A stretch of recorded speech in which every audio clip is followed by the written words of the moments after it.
Welcome to the Marshall Pruett Podcast, presented by Cooper Tires, and another edition of our Catching Up With series. This time, it is Wayne Taylor. You might tell by the conversation you're about to hear that we have a healthy love-hate, and I mean that in the best possible way. If we are giving each other a hard time, then just the world is not right. So, wanted to catch up with Wayne and talk about the really cool Rolex 24 Daytona lineup he has. Not only is his son Jordan back, Renger van de Zande back, we also have Fernando Alonso and his Toyota Hybrid LMP1 teammate Kamui Kobayashi stepping in. So if we're talking about a high-powered effort, our man Taylor, if he doesn't like attention, he sure has a funny process of signing drivers, because they are going to be mobbed throughout January, and good, making his life a little bit harder. I love it. Anyways, all kidding aside, hope you enjoy our conversation here with Wayne. The catching up with format is really just meant to be a little bit of a shorter thing, more topical than kind of long-ranging, looking back at his career and otherwise.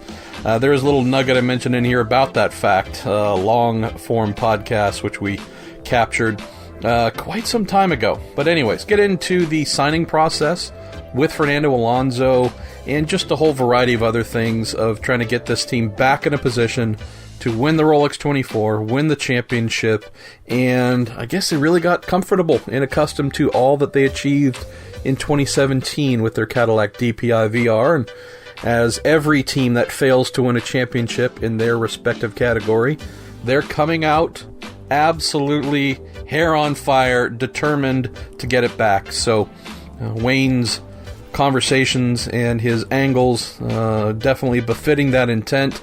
At least for me, I don't interpret those as ego or attitude. It's just, hey, if I had a team and we didn't win the championship and we were accustomed to having success on a grander scale, I'd absolutely be talking in a bullish manner to try and rally the troops. So anyways, all that stuff aside, you can get every episode of the Marshall Pruett Podcast on iTunes, also on Podbean. Google Play is another place, Spotify, Stitcher. Our Marshall Pruett Podcast Facebook page is definitely a destination I would suggest signing up on. That's where all of the latest news and happenings happen to go first. And other than that, that's it. I got nothing else. So, off we go with Wayne Taylor, catching up with our man from South Africa, domiciled in Florida with his kids, on the Marshall Pruett Podcast, presented by Cooper Tire. Wayne Taylor, the most important thing we've just learned is you have pants on for this call, so I'm very happy to hear about that. Boy, I think, and this is crazy, I think this is your first time on the Marshall Pruett Podcast in terms of something that will go up and be published. Should we tell folks that we recorded a podcast 2 years and 11 months ago, almost 3 years ago, that still hasn't gone up, and we recently discussed that, we've kind of forgotten so much of what we spoke about, maybe we should just record it again. But you've got a whole long life and career episode that's never even seen the light of day. Yeah, no, I agree. I mean, that, it is 3 years ago, but it doesn't seem like 3 years ago. It seems like 3 months ago, because life is just traveling so fast. But I'm happy to be with you, Marshall, and whatever you've got to ask, I'm sure I'll be able to give you my factual information and not, stuff from people that think they know what's going on. Wow, shots fired. I love it. Well, so the main idea was, hey, you have put together a pretty cool and fun Rolex 24 lineup, so I figured that'd be a good place to start. So I'm trying to think of the folks who have driven for you at the Rolex 24 recently. We have had, Jeff Gordon. Who are some of the other kind of big-name drivers who've been a part of your Rolex 24? Rubens Barrichello. Yeah. Emmanuel Collard, who won with me and Max. I said big name. Nobody knows who Collard is. Come on, you silly man. Okay, Eric van der Poel. But I would say that I guess the most would be Rubens and Jeff Gordon, and now, of course, Kobayashi and Fernando Alonso. Which leads me to the opening... But hang on 1 second. Oh, jeez, here we go. Are we off the rails already? No, but there's also been Ricky Taylor and Jordan Taylor. Never heard of them. Just for the record. Never heard of them. And Max Angelelli. Yeah, that's some old retired guy. Who cares about that guy? So I think of these big names you've had driving for you and that are about to drive for you, and it just makes me wonder, what's missing inside of you, Wayne? Clearly you need a lot of attention. You want media constantly. It just seems like you sign these big drivers. I don't know. Is it a cry for help? What massive attention seeking is it that you need through signing these big names? Well, I can tell you 100% that is absolutely not the reason why I hire these people. Oh, and you're going to give me a serious answer to a non-serious question. I'll give you an example. I'm the only person that races in sports car racing that has not made gazillions of dollars over the years like IndyCar drivers and NASCAR drivers, because sports car drivers don't get paid very much. We do it for the love of the sport. So what's important to me is the partners that I have that have supported me for a long period of time. For example, Konica Minolta, headed by Rick Taylor and Mike Matei, who previously were at Toshiba and so on, and people from Danke Industries and stuff. And I've just always felt that, you've got to give more back than even just winning. Winning is unbelievable, but you've got to give more back, and you've got to be able to be in a position to build all of these companies, build their business for them, and then you can have a long-lasting career. So, for example, going into this weekend, we had a disastrous 24-hour last year with tire failure and stuff, and it was upsetting after, winning a championship, winning 5 in a row and stuff, and I just thought, Adam, my DAG or engineer, second engineer, and Brian, my engineer, and, we talk about drivers. And so in the off-season, what we do is we analyze every single driver that's in WEC and anybody that's racing prototypes. And we look at what they've done and what sort of times they're on, what they've been like with teammates and stuff. And clearly, Kimi Kobayashi was like at the top of the list. But prior to Kobayashi, I had been talking to Fernando since last year with Zach Brown when he drove for United Autosports. But as you can imagine, with a guy like Fernando, he's got so many responsibilities, and then there's the whole McLaren side of things. And so, we negotiated, we discussed, and it went on and went up and down. And I think there was a will for everybody to work together, but there just wasn't the time that we could do this, 6 months beforehand. But with Kimi, I just called him up one night and, never spoken to the guy in my life before. And I suddenly realized after I'd phoned, it was like 3 in the morning. I put the phone down, and within 30 seconds, the guy phones me back and he goes, "Hi, I got your number. I got your telephone call." I said, "Oh, I'm sorry that it's so early in the morning." I said, "This is Wayne Taylor." I said, and then he hung up. Would you have No. I said, "Would you have interest in driving for me at Daytona next year?" And he said, "Yes, of course." And I said, "Okay, I'll tell you what, you need to go back to sleep." And I said, "Let's talk in the next couple of days and start putting together a contract," which I used Max to make the deal. And he has been just the most easiest person to deal with. And not only was he easy to deal with, he was totally understanding of the fact that how important a driver is when it comes to understanding that today's motorsport is business. And he offered immediately, without me even asking, did he want me to do anything with Konica Minolta in Japan, Tokyo? And it all worked really well for me, because obviously there was a lot of people, going to Konica Minolta like every other big company on this Formula E stuff. And suddenly, Konica realizes they've got a team in America that's building a brand and building a lot of business, and he volunteered. And that was a very, very big deal. And so we immediately signed him up, and Konica Minolta was ecstatic about it. And I said, and then what happened was, we could never nail down Alonso. I wouldn't say we couldn't nail him down, but I wanted it to be done in a way that he wanted to be with us. I didn't want to push anybody into anything. They either want to be with us or not. Yeah. And, obviously he has contractual obligations to McLaren, to Zach Brown, and some of the stuff that they do, I'm not privy of. And so we then decided we better we better make sure we're in the clear. So we signed up Matthew Vaxavier from WEC, or we gave him an option that we might be interested in him, and through relationship between him and Max. And then, out of the blue, I got a call from McLaren and Zach to say, is there still a seat available for Fernando? And, of course, from my standpoint, there was always a seat there for him. And since he's now been successful in sports cars, he won Le Mans, he's done all these races, he did a good job last year. We looked at his lap times, we looked at what he did. And more importantly, he was just such a great guy, and I remember standing with him and Zach Brown in the motorhome, and he asked to have a photograph taken with me, which was like ridiculous.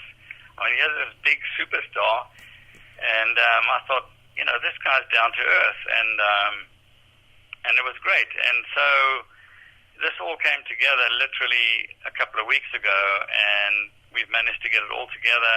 And so we have him, Kobayashi, Jordan, of course, obviously will lead the team, and then Renger van der Zende, who did a good job for us last year. And so we will have 4 drivers going into the Rolex. So the Fernando side is what interests me quite a bit, in that he can, in theory, pick and choose who he wants to drive for. I mean, how's this? If he rang up, pick any of your rivals and said, hi, I want to drive for you, I can't think of a single team that would say no. How did this come together between the two of you in settling down into the agreement? And I ask that because, again, I know you said you guys had been talking for a while, but was there a feeling of there was a change or something that freed up for him, or just curious how this went from a concept but distant to, all right, we're getting this done now. What happened to make that? I can't speak for Zach, and I can't speak for McLaren or any of them. All I can say is that, Zach was very adamant that he wanted to drive for my team. And then when I started speaking to him, and we've spoken quite a lot, he only wanted to drive for Wayne Taylor Racing. And I'm not sure if it's, clearly it's not because of my name, but I think it's because we've been in sports car racing for so long, and we've been successful for so long. And, we're not in and out like so many teams are. This is what I do, and this is what I love more than anything else in the world. I'm not IndyCar racing, I'm not NASCAR racing, I'm not doing anything else. I'm doing what I love and what I know. And I think he maybe saw that. And as Jeff Gordon always said, the big thing for him was he saw the passion that I have to win these kinds of races. And I think that sums it up, and I think Fernando is the same. He wants to be somewhere where he knows everybody is dedicated to go out and win the race and not just be there, for all the flags and, I don't know, balloons flying around or whatever it is. And, when he, I explained this to him, once we've signed him, he just becomes another driver, and he's going to do the same amount of sitting down with engineers and drivers, and he's just going to be another driver. He's not going to be Fernando Alonso, the Super World Champion. He's going to be a guy that we are hiring that we think can do the job. So looking at this lineup, Wayne, last year obviously closed on a high for you, but the season as a whole was one where your frustration meter was just getting, almost ready to explode. What are your thoughts about heading into 2019, and how, if or how, through changes within the team, I'm not sure what, but give me your thoughts about what this season might look like, not just the Rolex with some star-named drivers, but I know you won't be happy to have won, say, the Rolex 24 and, I don't know, pick another race, Detroit, but lose the championship. What have you done to maybe get back into the frame where you can go get another title? Well, if you think about it, we had a disaster at Daytona with tire failure and cost an awful amount of money. And for most big teams, it means nothing. But for me, it's personal money, and for Max, it's personal money, and it's a lot more difficult. But because of partners like Konica Minolta and Cadillac and GM, we were able to get through. And if you think about it, Daytona was a disaster. We had no points. And then we went to Laguna, where we got the pole, and clearly we had the fastest car, and we could have won the race, and a differential blew out the gearbox, which is unheard of, and we scored no points. But in the end, we won Petit Le Mans, and only ended up 6 points out of the championship. So the championship is everything.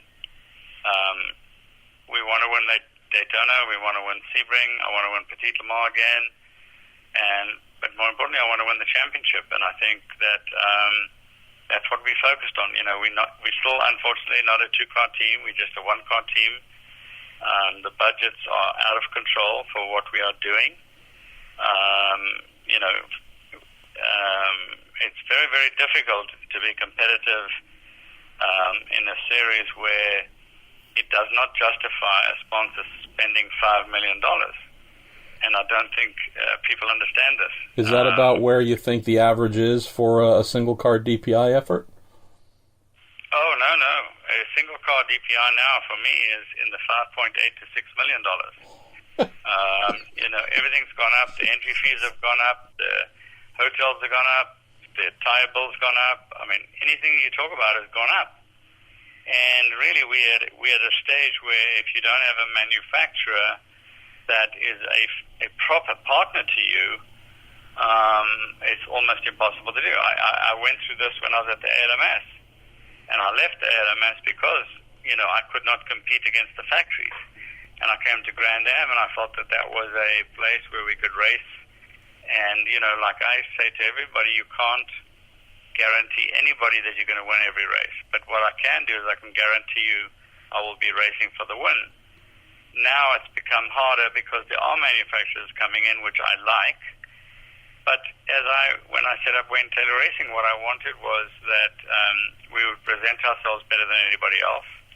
We would be better in the boardroom on the B2B side than anybody else, and that we understood the sport more than anybody else, and that we could have a lot of input, both of the sanctioning body and promoters and drivers. And up until now, it's only been my relationship with General Motors, with Mark Kent and Jim Campbell and Mark Royce, that has enabled me to continue on and helped, both my kids. And I'm super ecstatic that Ricky has moved over to Penske. And it's difficult at this moment in sports car racing. But I do believe that it's probably the most competitive that it's ever been. And, we'll see what happens this year, because this year for me is crunch time. I'm 62 years old, and this year is going to be the year for me to decide, what's worth not sleeping about. This BOP thing for me is a complete and utter waste of time. I do not understand where this started. I don't know why.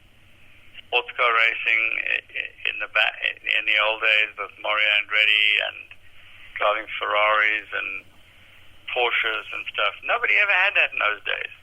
And why do you get penalized when you build the best car with the best engine, with the best drivers and the best team? Why would you be penalized for that? And so I don't agree with it whatsoever. I do agree that IMSA have agreed, and I do believe that I had a lot of influence on doing this, that it had to be changed to DPI, and that P2 had to be P2.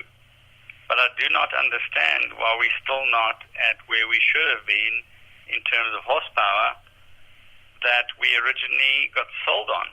And, only time's going to tell whether this is going to work or whether this is going to be another end of the road for car manufacturers coming into the championship. I certainly hope not, because if that happens, I'll be out of racing. I've got both my boys to a position where I think, they've proved that they're good enough to stand on their own. And for me, I'm here now because I love the sport. I love IMSA. I love the whole way things are going, and my team. I care for everybody who's worked on my team, and I care for the families. And that's who I am. Aww. Well, let's jump into some questions that my dear listeners have sent in, and some of these are ones I was planning to ask, but I'll modify a couple so that they include some of what I was thinking about. Our pal Vincent Anderson, a fellow Florida resident like you, asks, when Mr. Penske called you, what was that conversation like about your son Ricky heading over to what is now Acura Team Penske? And then I'll add a second part to that.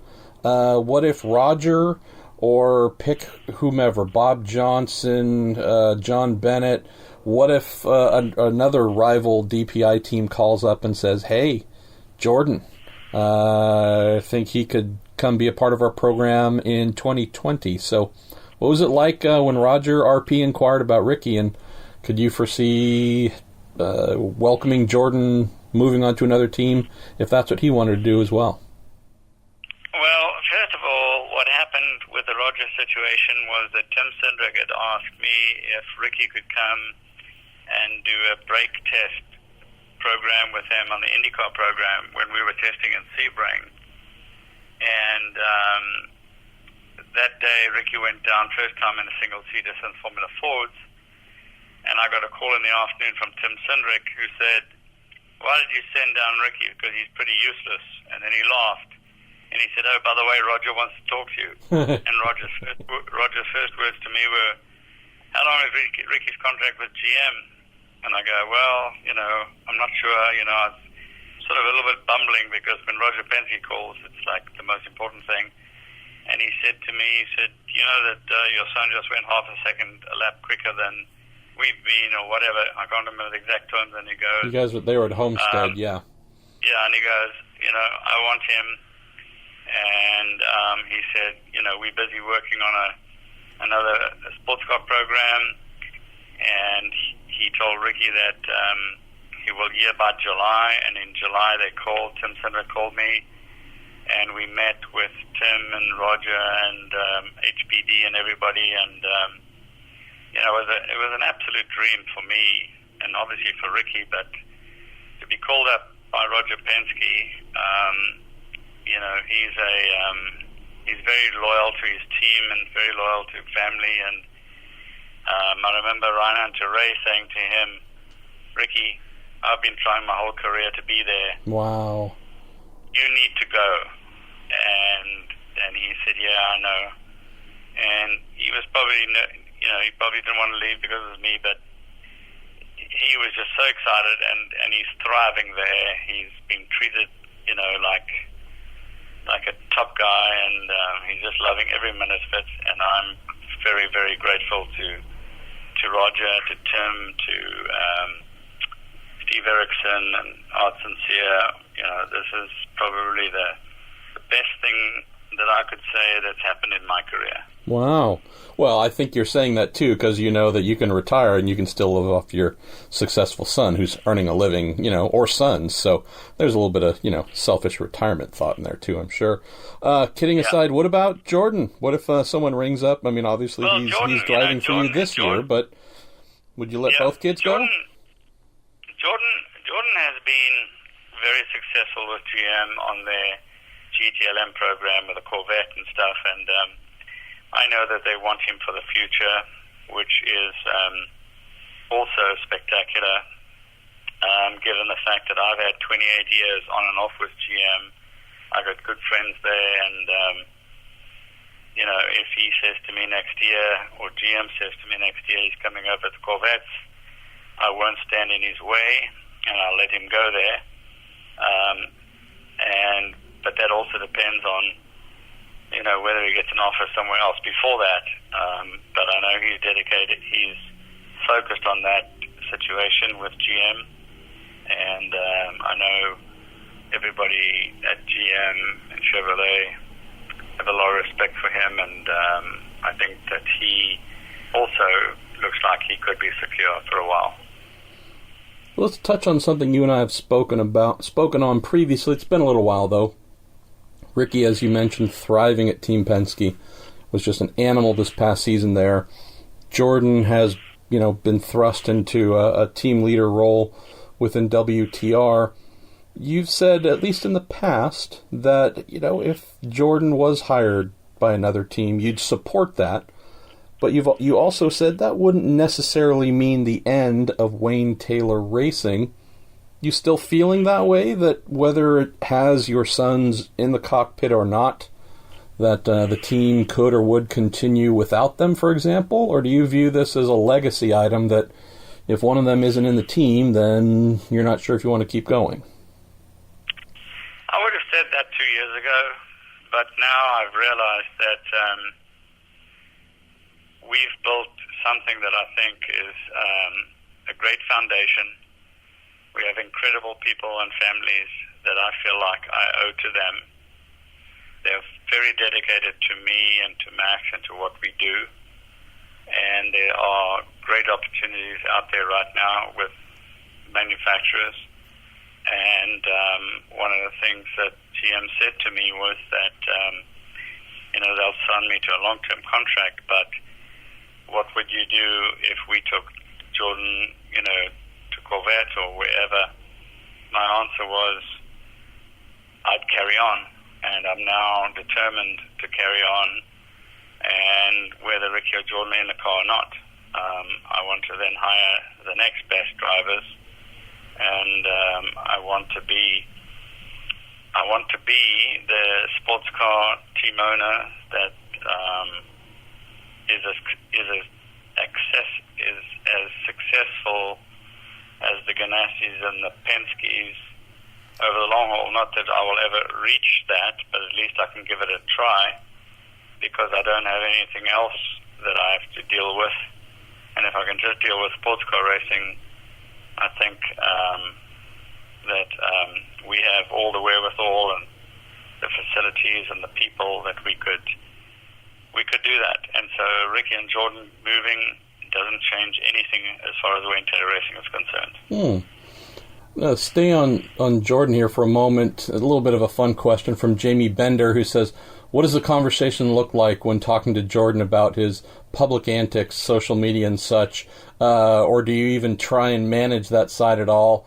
And what's the conversation like with him, knowing that Alonso and Kobayashi are coming into the team?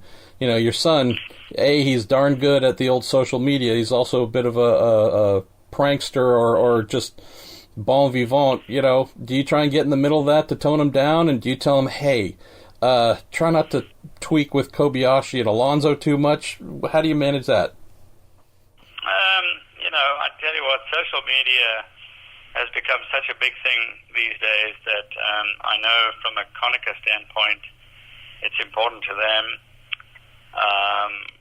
There are some things that he does that I wonder where that comes from. But quite honestly, I think it's pretty hysterical because I know him better than anybody else. Well, we credit all the good things that your son achieves, that both sons achieve, to their mother, naturally, and all the negative to you. So if you're saying you don't know where it comes from, it's you. Come on. This has been like that forever. But, I've accepted that. So all right, good. I'm just dad who doesn't know what he's doing. He's just grumpy all the time, and he's always stressed, and he's got too much to do, and he hasn't got time. But, Jordan's, neither Shelley nor I ever saw this coming from Jordan. And it's so different because, he lives 9 houses away from me, and he comes over here quite a lot for dinner, and he's more serious and quiet than you would ever believe. But, boy, when you get him at a racetrack or you get him into his social media stuff, we don't even know who he is.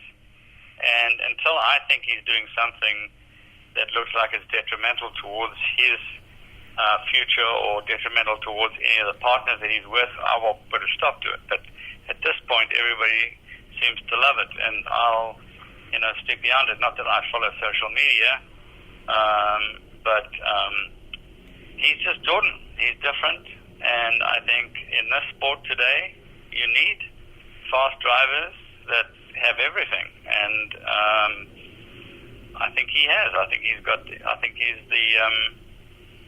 all. He's the guy that can go out there and do anything for anybody. I'm so thankful that you are not on social media. It's the same thing I say to my friend and colleague Robin Miller. He would get fired within minutes for being on social media. You wouldn't necessarily get fired, but IMSA, there'd be just a red hotline straight to you, because I know you would use social media 24 hours a day. Damn BOP, what are they doing? This is crazy. They're killing us. So please, you're doing a good thing. Stay off social media. Yeah, no, Don't get fined. I definitely have to stop from that kind of stuff. Well, we've just had our first appearance of Abe Simpson on the Marshall Pruett Podcast. Let me jump over to our pal Donald Galron, who says, Wayne, have you over the years ever thought about putting an IndyCar team together with your sons? He says, I know Ricky had that testing opportunity with Penske and was stoked. But what about Jordan's thoughts? I've also had someone else on social media a little while back say they're convinced that Wayne Taylor Racing is the North American team that will be supporting McLaren's Indy 500 program this year with Alonso. So all kinds of IndyCar stuff. I've been pushing you to do it for years as well, but I don't know. Am I going to go to my grave without seeing WTR at Indy? I'll answer this. I have no interest in the Indianapolis 500 at all. Nothing. I never have and never will. Would I go IndyCar racing? Yes, but I'd do the road courses. I would have no interest in the ovals. I would do it in road courses, but that's never going to happen, so it's not something that I even try to achieve. As far as Ricky and Jordan is concerned, you know, if they want to do it, and they want to do the Indy 500, and they want to do the ovals, they know they have to do it with the best. And if they can do it with the best, I'm not going to stand in their way. I'm really not. As far as the McLaren deal, I'm not involved at all with that. We've had discussions, but they've made their plans and they're moving on. And to be honest, you know, the month of May we have 2 races anyway. And not only do I run the DP car, I also run 4 Lamborghini Super Trofeos. So it doesn't give me the time to do that. I'd love IndyCar racing to become a road course and, you know, series and not ovals. If that were the case, I'd probably do it. But I don't know anything about ovals. I have no interest in ovals. I don't want to learn about them. There's nothing about ovals that I like. I've seen too many drivers injured, and I can't stand it. And, you know, there's not enough safety, and there will never be enough safety to look after drivers in that type of environment. But, as I said, and be clear with this, if Ricky and Jordan want to do it, and they are asked to do it by reputable teams, I will stand by them and I'll support it. I'm going to call Roger right now and tell him to start getting a couple of chassis ready. All right, we got 3 more questions for you, Mr. Taylor. Then we're going to let you back to your evening here. Craig Johnson asks, what manufacturer would you like to either race against or would you love to see just come into DPI that isn't here now? So obviously with you being aligned with Cadillac and GM, curious if there are any that you look at and you say, boy, I'd love to race against them, beat up against them. Who would you love to see come into DPI in the future? Ford. I would like to see Ford come into it. I would like to see Lamborghini come into it. I'd like to see Porsche come into it. I'd like to see Audi come into it. I'd like to see Bentley come into it. I'd like to see Hyundai come into it. I'd like to see Dodge come into it. I'd like every goddamn manufacturer to come into it. Because right now, there is no better formula on the planet that can be done better than the way IMSA is handling things. And budgets and everything should be a no-brainer for these types of manufacturers. So the next question piggybacks off of this. This comes from Luke Filippone, who says, Wayne, any aspirations to take WTR outside of the U.S. in the future, WEC, Le Mans, etc.? And that maybe touches on a little bit of where our friends in France are headed with their prototype rules with this 2020 hypercar estimated $23+ million a year budget for 2 cars and such. We know you cannot, by rule, take your DPIs there right now, but any desires to expand internationally with WTR, and what do you think about these 2020 ACOFI hypercar rules? Nothing more. I would love nothing more to be put in a position where I could go and take a team to Le Mans. I did it 13 times. I won it in the Ferrari in the Prototype Challenge. It's part of our family. Jordan's won it in his class. There's nothing more that I'd like to do than have a manufacturer get involved with me to go to Le Mans on any basis. I know it like I know Daytona, maybe even better. Been there, done it. It's just the race. I have no interest in racing anywhere else outside of North America. But Le Mans is number one priority. Number one. How would you make that happen, do you think, if you were able to make that happen? Well, it'd be pretty easy. We'd get a manufacturer. We'd get the best constructor. We'd get the best engine program. We'd have a test and development program for a year. We'd use people that I have access to that have run at Le Mans, designed cars at Le Mans, won Le Mans. And it's really, there's really no rocket science to any of this. And I'm sure Indy 500 people say the same thing. There's no rocket science to any of this. You just do a few things that you need to do right, and you do it. You need to have the best drivers, the best team, and the best car. Le Mans is different in that it's such an enormous racetrack that there are things that happen there that just don't happen anywhere else, and you can't really go and test for it. But having done it both as a driver, as part of a manufacturer and driver, I think I know enough about what is needed to go there. So if there's any manufacturer out there that wants to do it, if I look at any manufacturer or any racing team here in the United States at the moment, I haven't seen anybody do that. And not to the best of my knowledge. And so I think I'm in the best position to do it. Well, there's also that little part where we need to insert too, and that is $50 million, $100 million. I mean, getting all the best of everything makes sense, but you don't get the best of everything without the money. But you know something? It depends on where the rules go, okay? It depends on where the rules go. I don't think it needs this $100 million or $50 million or $30 million. I think this is a reasonable time to prepare to go to Le Mans.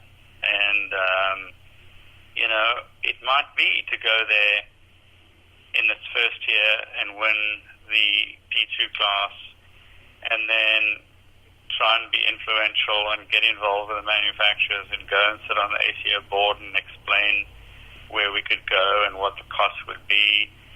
And you could go to Le Mans for 15, 20 million.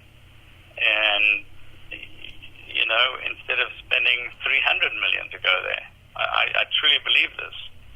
And it's just the right people sitting in the right room, making the right decisions and understanding exactly what this means to everybody, both to the fan, to the drivers, to the mechanics, to the teams, to the manufacturer, to the constructor.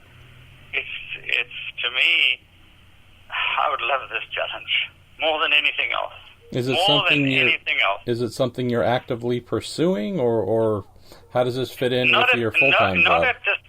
Not at this moment, because I have such a responsibility to Fernando and to Kobayashi and Jordan and Ricky and my team and my sponsors for this race. But I can tell you, straight after Daytona and Sebring, I want to get involved with this and start seriously taking a look at this, because I know Konica Minolta would want to be involved. It's a global event. They're a global company.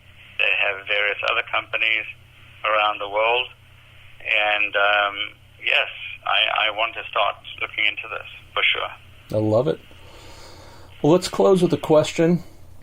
I'm sure you will enjoy, from our pal Tim Same, who says, does Wayne rate the Cadillac DPI in similar category with either the Ferrari 333 SP or the first Intrepid RM1? And he's curious if you've seen any attributes from either the Intrepid or Ferrari that maybe would improve the Cadillac as well. So what do you think, this relatively new prototype, only a couple years old, but you think it might eventually fit into the discussions of some of those legendary prototypes Tim has mentioned? This Cadillac is clearly a car that has not been used to its full potential. It will make the Ferrari and the Intrepid look stupid. This car has got really major aero that it will enable this car to be super competitive, and with the right engine, and Cadillac can build that engine and allowed to not be restricted down to nothing, and using Michelin tires and with the right drivers, this Cadillac could go to Le Mans and not make a fool of themselves. The Ferrari was a brilliant car because it's Ferrari. The Intrepid was a beast, was incredible, but you couldn't take the Intrepid to Le Mans. It would never work. It would be a brick. 130 mile an hour top speed. Granted, it'd do 130 for the entire lap. It would just never get above 130. Yeah, and the Ferrari just is not in the same class as this Cadillac. This Cadillac has been built and designed by Dallara, and there's nobody out there, as far as I'm concerned, that has better data and better wind tunnel equipment and stuff than they do. Well, same folks who were involved with that Ferrari. They've done everything. This car is the car that could do this job. But we got to try and see if we could convince the ACO or Cadillac or whatever to build a class for this. But I don't think that's going to happen. So we've got to become more creative and think about how we could go to the next step. What about attributes from either the Ferrari or the Intrepid that, if you were playing fantasy, you think might be fun to carry over to the Cadillac? You know, let me tell you, I love driving the Intrepid. I'll never forget qualifying at Del Mar, which was a 60-second circuit, and I got the pole by a second. I think I lapped the entire field, which is Jeff Brabham, all these guys, Davy Jones, Jaguars, Toyota. I lapped the entire field by the first pit stop, and then the clutch exploded. This car was the most amazing car to ever drive. It had so much downforce that Tommy Kendall and I used to have our legs strapped up together because we couldn't hold them straight up when we were going around corners at Lime Rock. So that car was an incredible car, a car I'll never forget. The Ferrari was just spectacular because it was Ferrari, and they were using the V12 engine that was used in the Formula One prior to that. It was fantastic, and it was just Ferrari. And I tested the car and went to the Ferrari factory. I did Fiorano. I had a great experience. So I can't take anything away from any of these three. They've all been very special in my career. Well, amen. Thank you. Amen. Absolutely. Amen. It's Wayne Taylor and the Marshall Pruett Podcast, boys and girls. Thanks for taking some time, my friend, and spinning a little bit of yarn. And we should tell folks we are going to sit down. We're still nailing down the exact time, but we're going to sit down at the Roar. Yourself, we're going to grab Bill Riley and Tommy Kendall, and we're going to do a dedicated podcast just talking about that amazing 18 trillion pounds of downforce Intrepid and just what made that GTP machine so special. So, all right, mate. Well, thank you, and we need to book some time to redo my racing life and career too. But thanks for sitting down for us just a couple days before Christmas. And that was our man, Wayne Taylor. Hopefully you enjoyed our catching up with session. I know that we have more podcasts regarding I'm making up new words. I make up new words almost every week on the podcast. And if I was smart, I'd edit them out. But I leave them in. Some of you don't believe how dumb I am. You think it's just me putting on airs. No, I just said recording. So, hey, we're going to leave it in. Why? Well, it's an accurate representation of who I am. All right. I'm Marshall Pruett. This is the Marshall Pruett Podcast presented by Cooper Tires. Thank you for listening.